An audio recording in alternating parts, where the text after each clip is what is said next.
পাওয়ার অয়েলের কাজ হচ্ছে আপনার স্টার্টিং ফ্রি রাখা।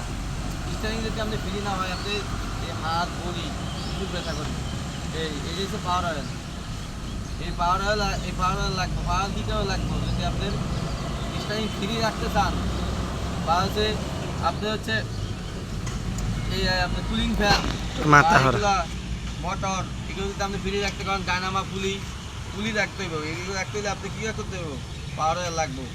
আপনি এত কথা স্টার্টিং বক্সে যদি আপনি পাওয়ার অয়েল না থাকে, স্টার্টিং বক্স যেটা আছে এই যে এই মাথা দিয়ে স্টার্টিং যে ঘুরান, এই স্টার্টিং বক্স হচ্ছে আপনার এই যে সামনে এবং ওই পাশের সামনে চাকা লাগে একজাস্ট, কারণ স্টার্টিং ঘুরে দেখছেন এই চাকা ডানে বামে কাটা না, এলে স্টার্টিং বক্সে যদি আপনি পাওয়ার অয়েল না থাকে তাহলে আপনার গাড়ির এই স্টার্টিংটা অনেক হার্ড হয়ে যাইব। তাহলে এই পাওয়ার অয়েলের কাজ হচ্ছে স্টার্টিং ফিরে রাখা।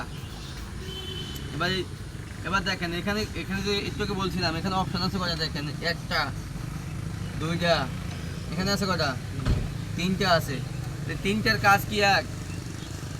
তিনটার কাজ এখানে মানে এই গাড়ির সামনে থেকে পিছন পর্যন্ত যত কিছু যা আছে কোনোটার সাথে কিন্তু কোনো মিল নাই, সব আলাদা আলাদা, সব কিছুই আলাদা সিস্টেম করে বসানো আছে। যেমন এই যে ব্রেক অয়েলটা, যদি আপনার গাড়িতে ব্রেক অয়েল না থাকে আপনি গাড়ি কি ব্রেক করবো? ব্রেক হবে না। কী কারণে ব্রেক হবে না? কারণ গাড়িতে আমার অয়েলটা শেষ, অয়েলটা নাই। এবার এই যে এখানে আছে সিলিন্ডার, এটাকে বলা হয় কি সিলিন্ডার? মাস্টার।